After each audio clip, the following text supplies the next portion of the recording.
Hello mga kabibig, welcome back sa ating bagong YouTube channel. Ito ang pinakamaingay nga YouTuber sa lahat ng YouTube. Ako si Kabibig, maglebak-lebak na daw with evidence na ko po. Handang-handa si VP Sara na makontempt sa Congress. Kaya pala, yung ibang mga secretaries niya ay hindi niya pinapunta sa hearing ng 2025 OVP budget.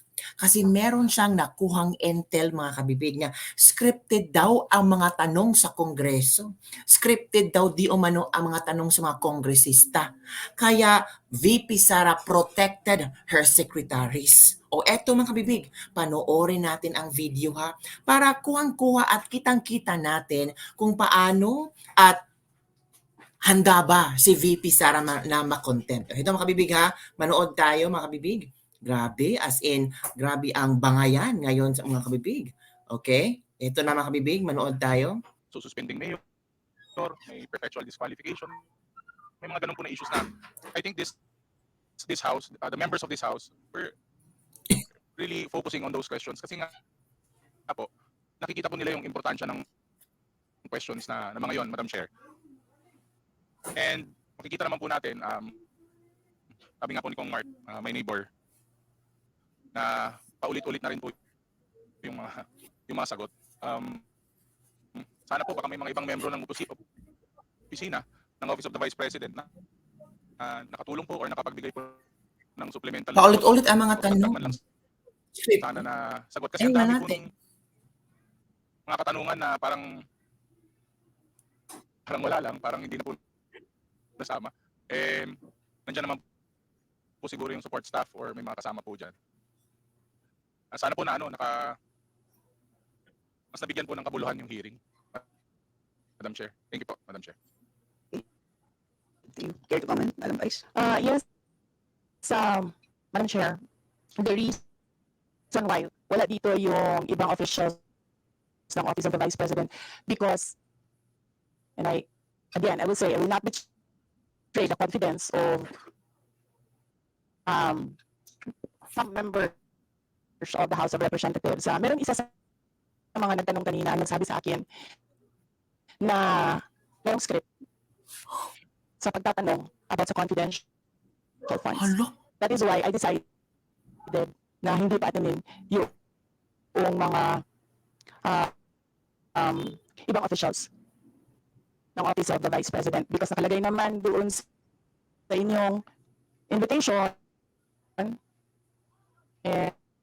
and I quote kasi yung copy. Hala kabibig. Nasa kongresista ang nagsabi na scripted ang mga tanong. May respectfully invite the Vice President or her duly authorized representative. So, Sunog ang kongresista. So, I decided I'll come alone, answer all of it alone.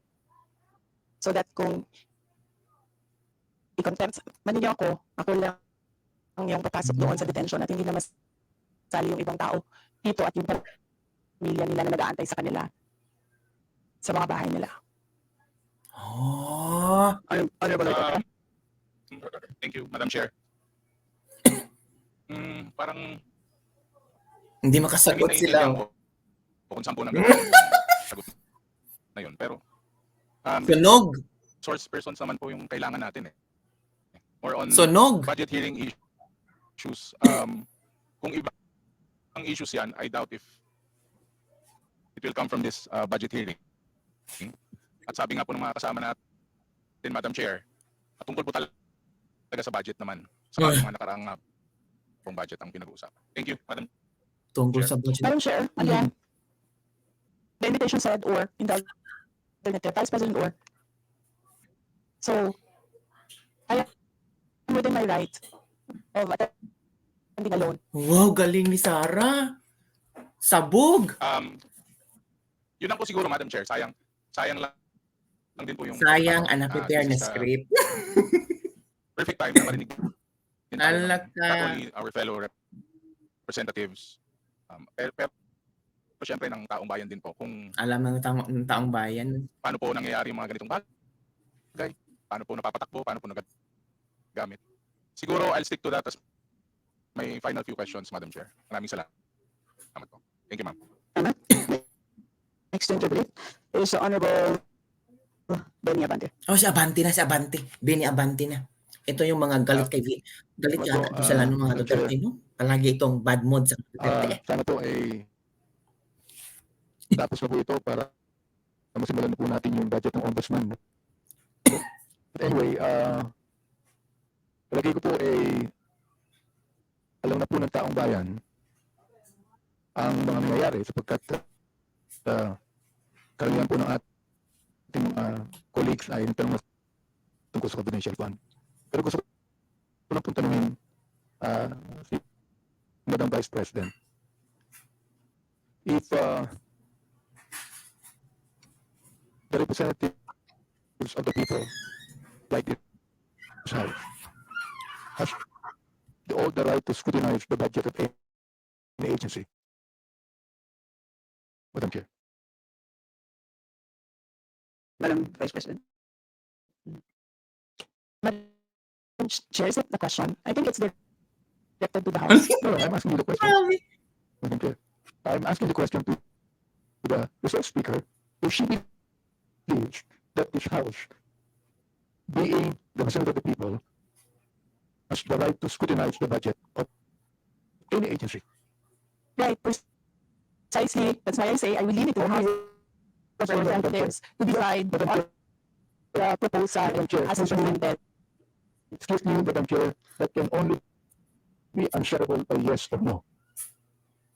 We, again, Chair, would like to remind our guests to please be responsive to the queries of the members in the most direct manner.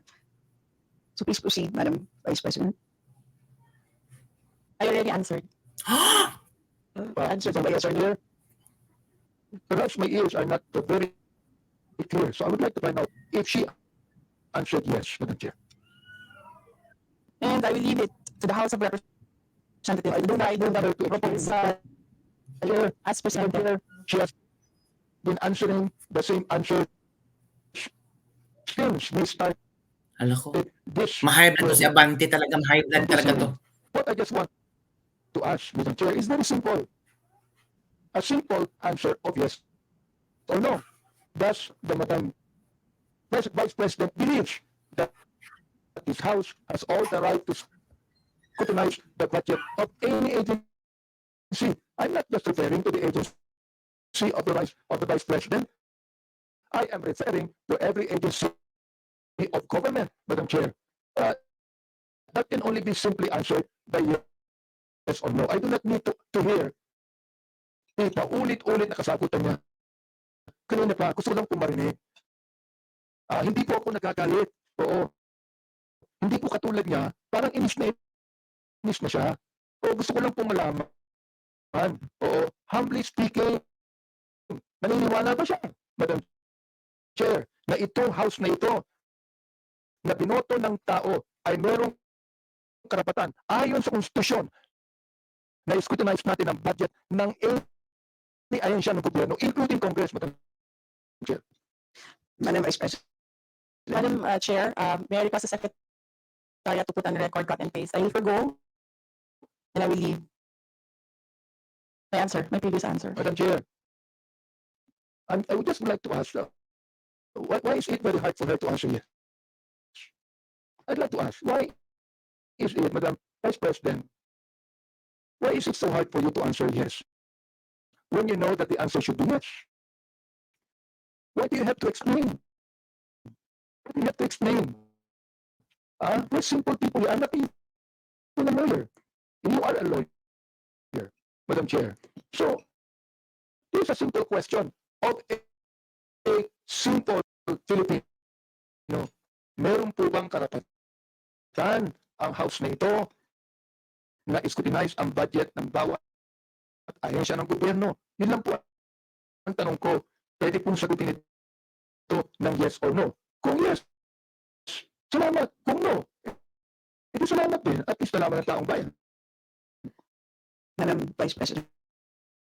Madam Chair, for the opportunity to defend the OBP 2200, then I will question and answer. I will leave it to the House of Representatives to decide whether Point of Honorable Abante, you may proceed. I do not need her to explain, please.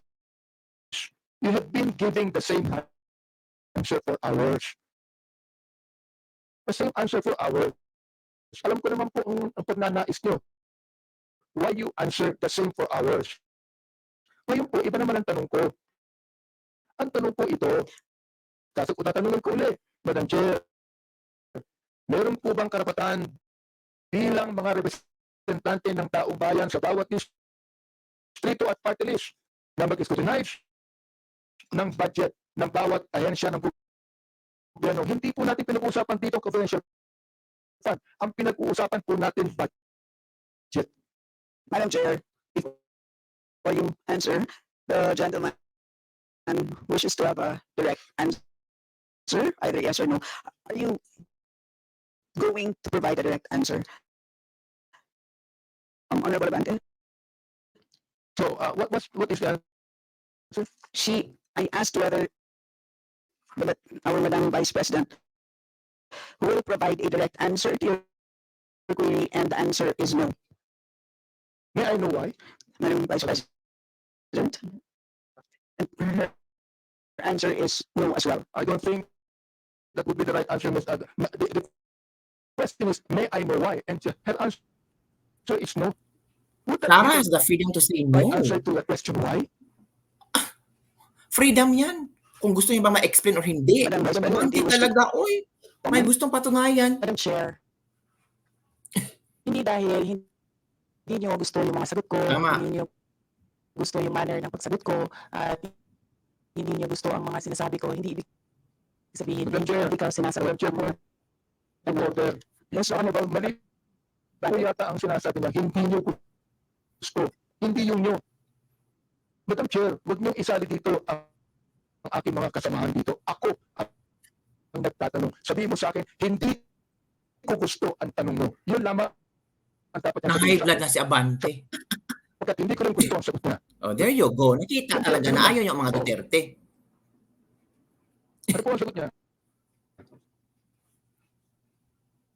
Madam Vice President, do you wish to Madam Chair, Answer. there's no question.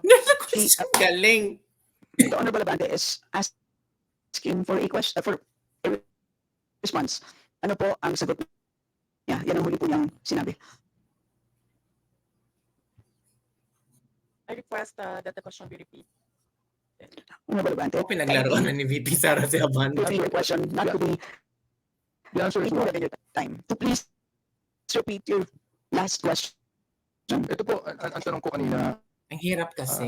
meron po bang naniniwala po ba ang ating Vice President na meron pong karapatan ang mga representante ng taong bayan, ng mga distrito at mga party list na scrutinize po namin ang budget ng bawat ahensya. Hindi po lang ahensya niya, ng bawat ahensya ng gobyerno.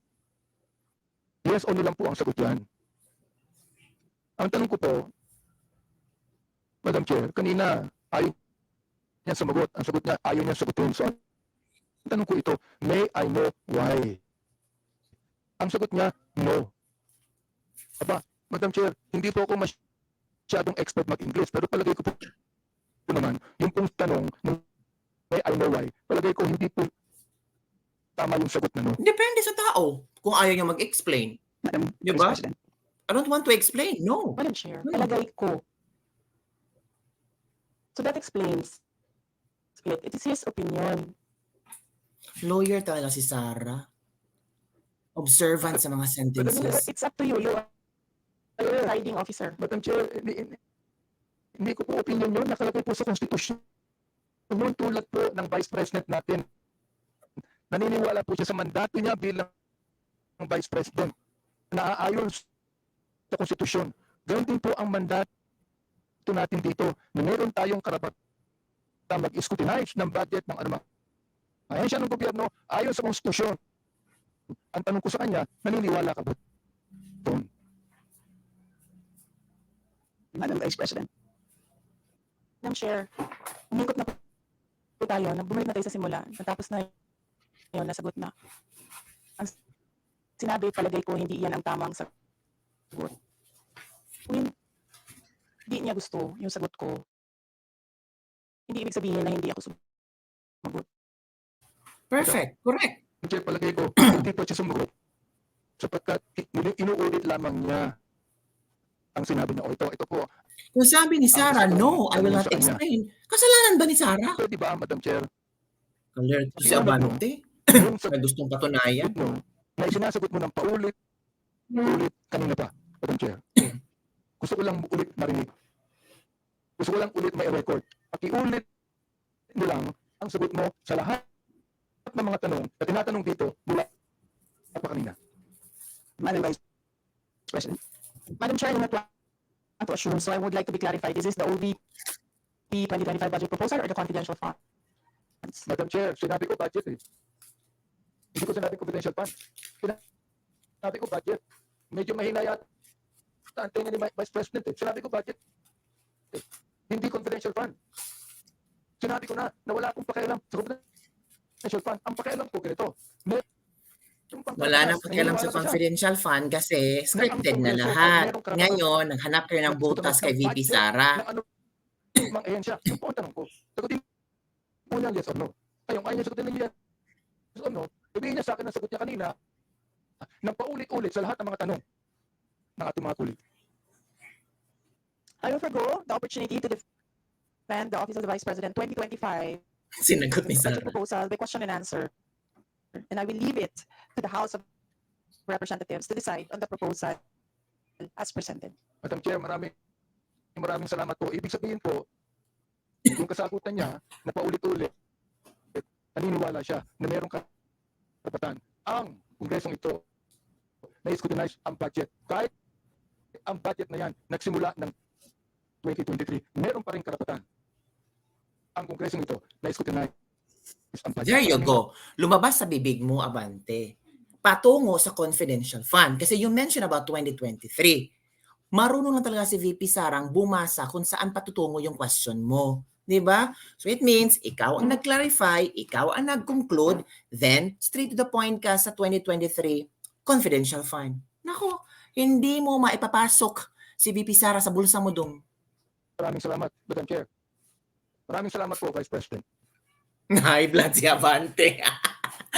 So yun lang po mga kabibigan ating latest lebak-lebak for today. Grabe si VP Sara sumagot, no? As in, straight to the point. Walang paligoy-ligoy. Kung ayaw mo, halakaan. That's how you interpreted my answer. Bahala ka. That's how I answered the question. Focus tayo. 2025 OVP budget. Kasi may nalaman pala si VP Sara na scripted ang mga questions for the confidential funds.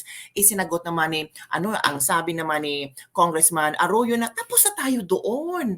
Oo, meron ng resolusyon na wag bigyan ng confidential fund ang OVP for 2025. Nagkaroon ng resolusyon. Tapos na ang 2022, 2023 OVP tungkol sa confidential funds. So bakit tayo patuloy pabalik-pabalik doon? Di ba mga kabibig?